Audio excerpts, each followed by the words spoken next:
Guys, I'm really excited to have Alex here with us today. She is one of the amazing people who led the Adoptive Mom podcast, and it has always been such encouragement to me. And so I'm excited that she's here with us today to share her story and just some of her adoption journey. So Alex, welcome. Hey, thank you so much for having me. I've loved following along with you as well. And I think I have since the beginning of the podcast, but we've never actually connected. So this is really fun. That makes me happy. Okay, well, I want to hear, I feel like we need to start at the beginning, right? Okay. So tell us about your family and tell us a little bit about your adoption journey. Yeah, for sure. So I've always known I wanted to adopt, which is really funny because I didn't grow up in an adoptive home. We didn't have close friends that were adoptive families. So I'm not super sure where it came from, but I've just always known I wanted to adopt, and specifically that I wanted to adopt older kids. So when I met my husband, I did the super cool thing of being on our second date, being so I want to adopt. Hope that's cool with you. And he was like, actually, yes. Which sounds creepy, but it wasn't. It went really well. It was kind of okay, we're on the same page. We kind of thought we'd do it later, but I'm an Enneagram 1, I'm kind of a go-getter. So I was like, let's just get this ball rolling. So pretty quickly after we got married, I was pregnant with our oldest biological kid, who is 8 now. And we actually were the crazy people. I was 6 months, 7 months pregnant. We were sitting in adoption classes. Everyone looking us like we were insane, which is kind of true. We were. But it was because we had these 2 boys that we had seen in the Heart Gallery, and we had a connection with their caseworkers. So we were really trying to get this training done so that we could move the, ball along with that. And shortly after our home was opened, that fell through, which was really hard. I think it was harder on my husband. I had always known that it was a possibility that it wouldn't work out. And I think for him, that felt like, this is it. These are our boys. And so I was a little bit more willing to pivot quickly than he was. And by this point, we had our first biological child. And so he was still a baby. So it was my husband that was kind of pumping the brakes on everything. And I was like, well, let's pivot. Let's let's look at the Heart Gallery. Let's email some caseworkers, and Will you tell us what the Heart Gallery is for those yes. who don't know? Sure. So I live in Arkansas, and so our Heart Gallery, I'm not sure if every state has a similar, but I know that many states do. It's basically, it's a foster care resource of all of the children that are post TPR, or termination of parental rights. And so they are available for adoption. So they are no longer simply foster kids. They are ready to be adopted. And so you can see their photos along with their names, just first name. It doesn't really give you any information on their background. Many times it will list something like they need to be in a home without younger children, or they need to be in a pet-free home, or they need to be, whatever. Some of them will be like they need to be in a single parent, mother household. And so it'll give some kind of specifics there. And so we had kind of had this idea that we wanted to adopt some kids that were 7, 8, so older, but not teenagers. We were pretty freshly married. I was 24 when we started this process, so very young. And then the other tidbit about Heart Galleries is that they are not frequently updated. And so a lot of the kids we were looking at were actually much older than their photos. When their photos were taken. And that's they're upfront with that. Once you email them, they'll tell you their actual ages. But the point being, we were looking at children who we thought were 7 and 8. And then when we emailed with their caseworker, they were actually 12 and 13. So that was kind of our leg into the teenager world. And those were the boys that we were really seeking. And then when that fell through, I guess it clicked in a bunch of caseworkers. I'm looking for the word. It's their brain, their thought process. Good grief. Words, Alex. It was on their radar that they were like, oh, these people want teenagers, which is funny because that's not what we sought out to do. So then we started getting a bunch of emails about teenagers, and we met with a couple.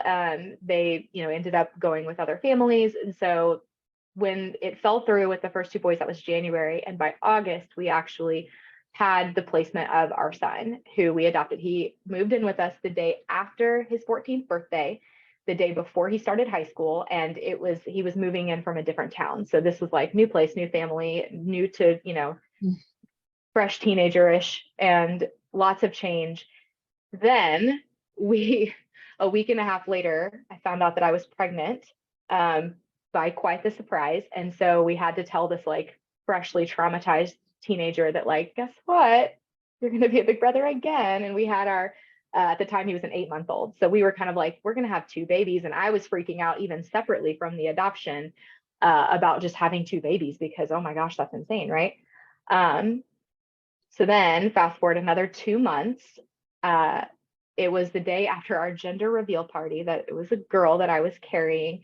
And we got a call from our son Clark's caseworker saying that his biological mother had had another baby and abandoned him at the hospital. And would we adopt him too?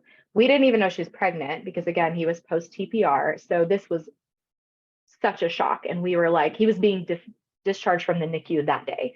And we didn't even know he existed. And we were like, yeah, okay. And so I was like, I need to make some phone calls. Give me a minute. And she didn't know I was pregnant at the time. So I panic call my husband. And what started out as a phone call that was like, we can't do this, obviously, right?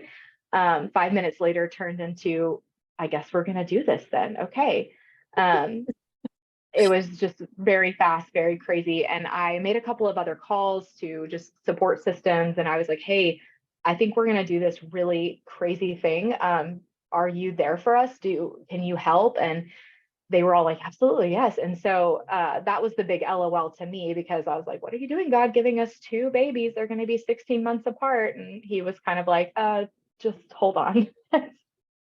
So now we have 3. They're all within 16 months, top to bottom. So that's crazy. And then also we had this teenager who was a whole, they felt like very separate journeys. You know, the baby, I was still very pregnant. And he was heavily withdrawing from a myriad of drugs. And we didn't have a ton of training in that. We were really learning as we went. We had an incredible support system that surrounded us and had a crib at our door, like within a couple hours. And so we're trying to just adjust on the fly. It's very much a blur. And then, so it's like parallel worlds, right? So we're dealing with this track of like drug withdrawing baby, then having another baby. I had C-section, so it's like major surgery on top of everything.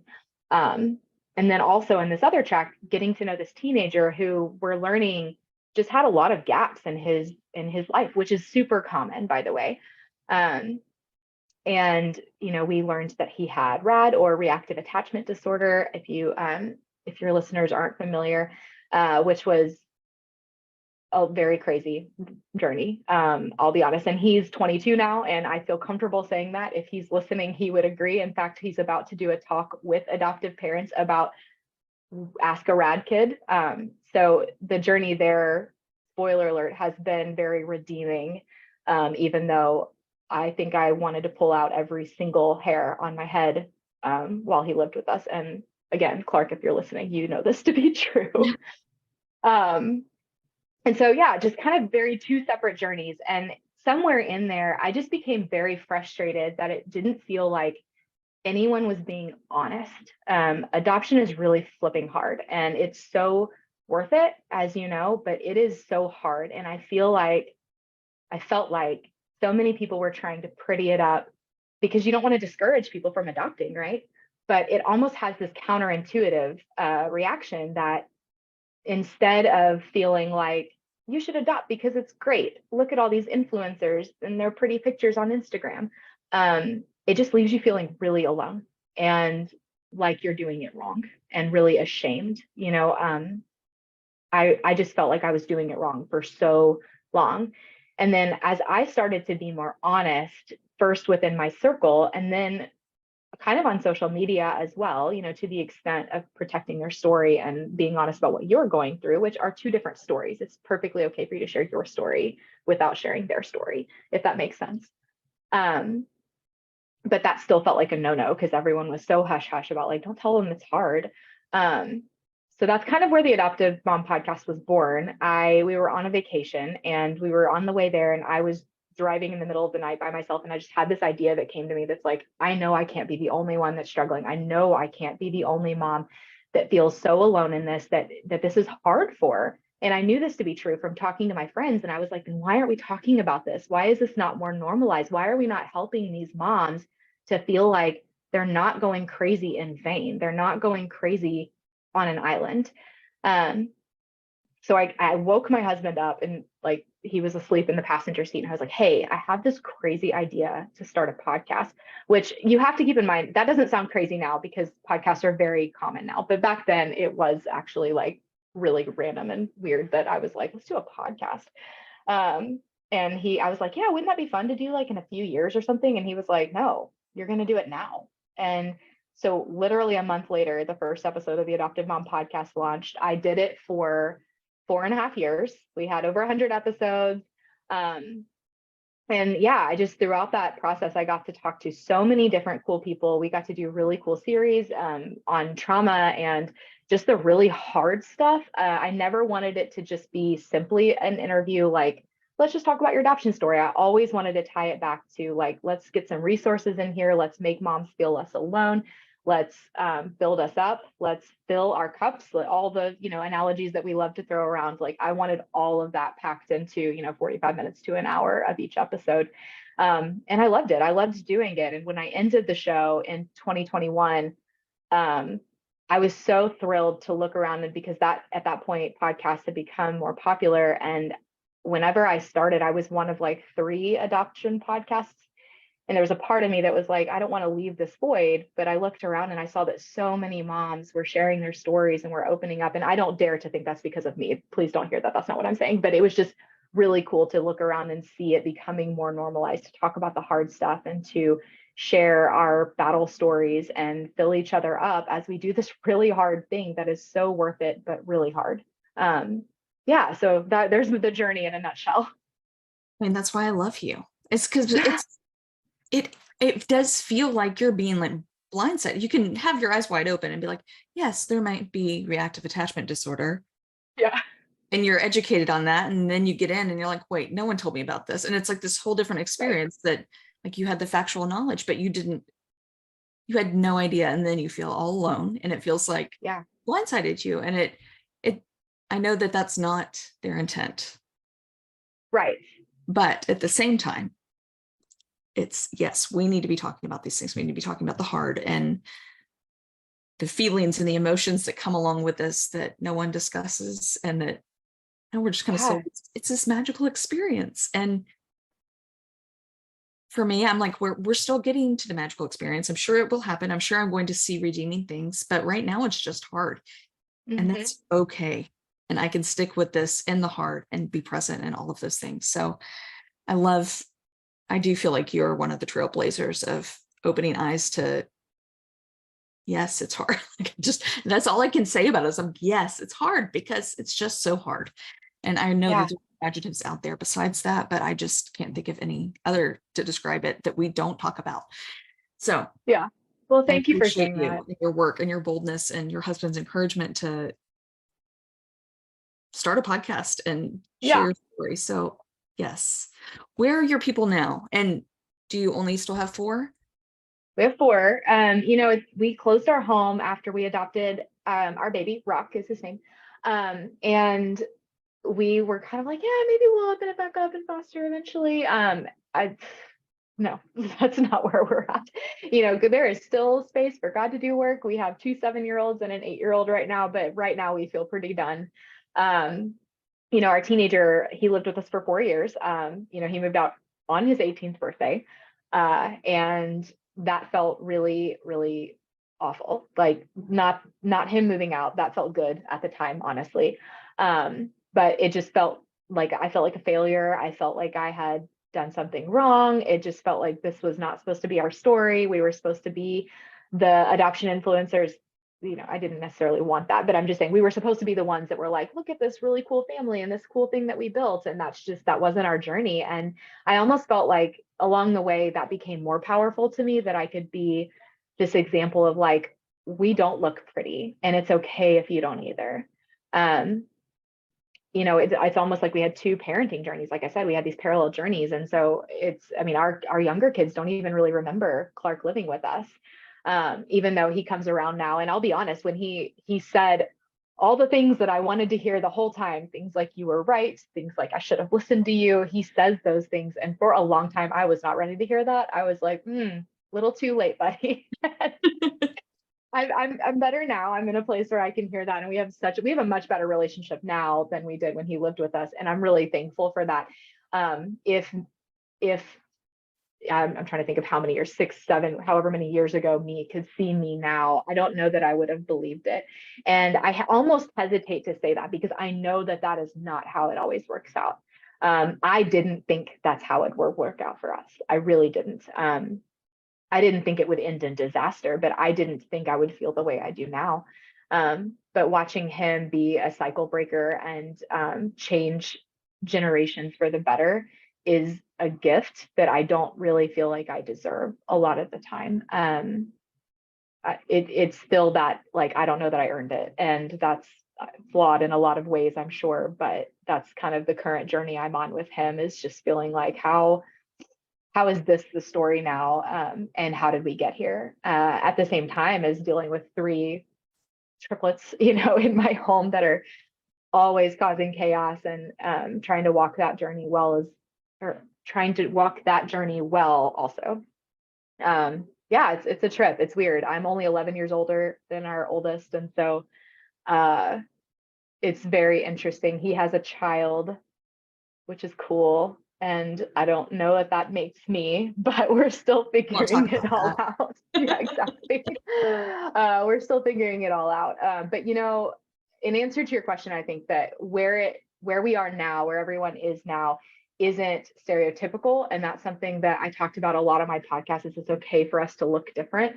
And I almost feel like that has been humble brag weaponized for the influencer culture, is like, it's okay that we look different. Different doesn't, families don't have to match.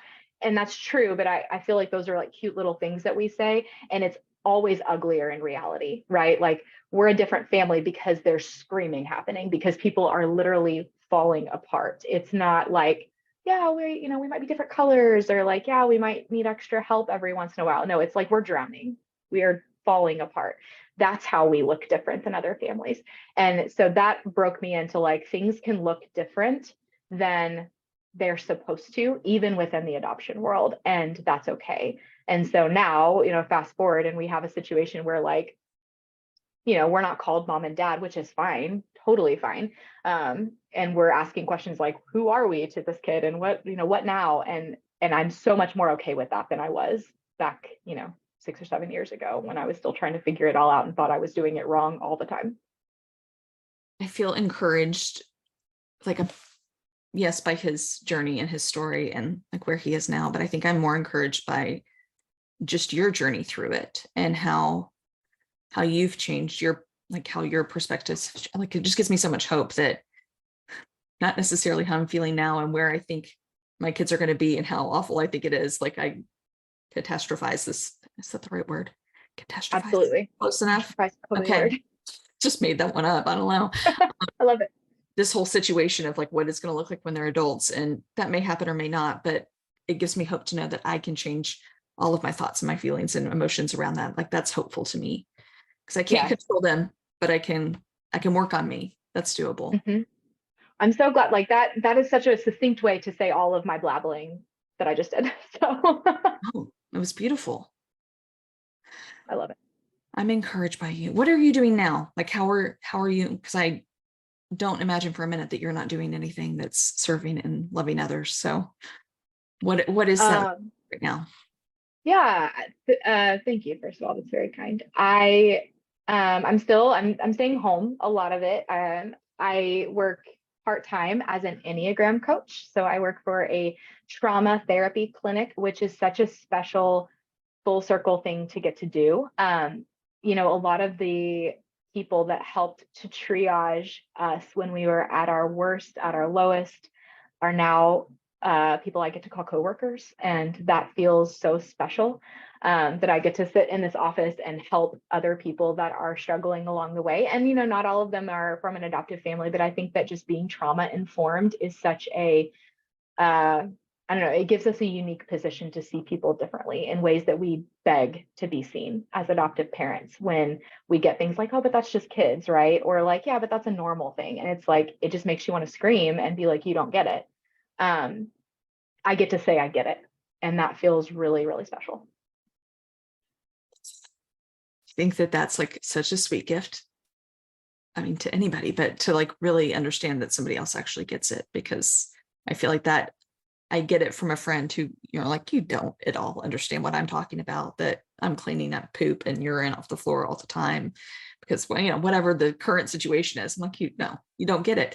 And it makes me feel small and isolated and just go inward. But to be able to share and be known and be vulnerable, like that beautiful intimacy that we can create with each other when we share stories is so beautiful. So do you only do Enneagram work through this clinic, or can people hire you? And They can hire me. Yeah. I do it inside the clinic and outside.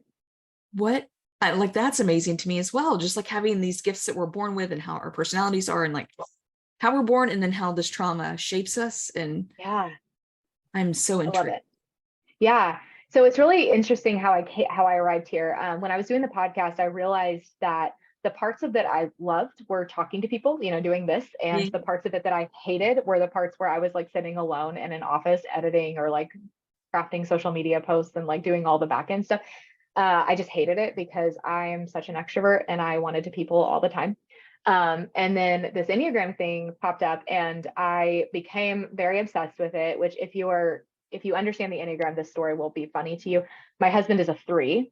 And so he was the one that was like, if you're going to be this obsessed with it, you need to like monetize it somehow. Which again, if you understand the Enneagram, that joke will kill. Because 3s are like the go-getters. And so I got my certification in it. And then I came back again to this clinic that meant so much and impacted our story so much. And I was just like, I think you need an Enneagram coach on your staff. And they were like, yeah, I think we do. And the rest is history. I love working here.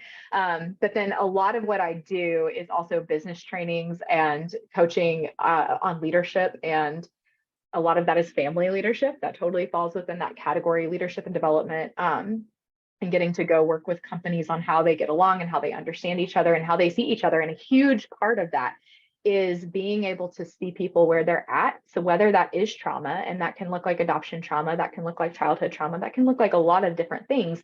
And that gets overlooked because in so many spaces, your behavior is all that matters.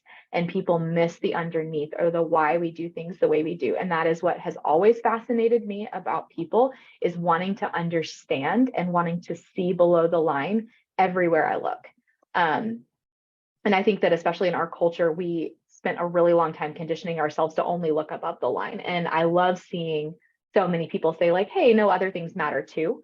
And I love getting to be a part of opening people's eyes to see that. Okay. Well, how can people find you? Yeah. So my personal Instagram is at Alex Fittin. And then I have also at Enneagram Alex. So I run both of those haphazardly. Social media is not my strong suit. Take me like to coffee and I kill it at that. The online social stuff, I am really, really like limping across the finish line at, but I do my best. I do respond to DMs. That surprises me if you're a 1, and that's like, does that perfectionist piece not fall into Instagram? What did you say? You said you were a 1, right? I am a 1. Yeah. So does that perfectionist piece not fall into the Instagram? I think that's part of the problem, is that I can't get it perfect. So I just don't. Because that's one thing that made a lot of sense whenever I was learning about the Enneagram and learning about the perfectionists, is that we would rather take a 0 than a 70. And that makes us look like quitters a lot. It makes us feel like quitters a lot, but it's really because we have this whole journey to walk where we learn that good enough is sometimes good enough. Which is like hurts me to even say, honestly. What is your number? A 3 with a 2 wing. So that joke did kill. I thought that was funny. I'm like, yes. I'm so glad. Yeah. What is your husband? He's a 5. Okay, a 3 and a 5. Interesting. We get a lot of 3 and a 1. Oh my goodness. And I think that's funny. Because it works, but people are always like, whoa. But well, I'm so grateful that you were on today. Thank you for having me. I've loved this. Like I said, I love getting to connect with you because I've followed you for so long and your journey has meant so much to me. And honestly, the resources you put out, just top notch. And so getting to connect with you is such a gift. Thank you. I feel very honored by that because I feel the same about you. Oh, thanks. Thanks for coming on. We'll be in touch and maybe have you back and talk about Enneagram and parenting and adoption. I think that I would would be love that. so fun. Let's do it. Okay.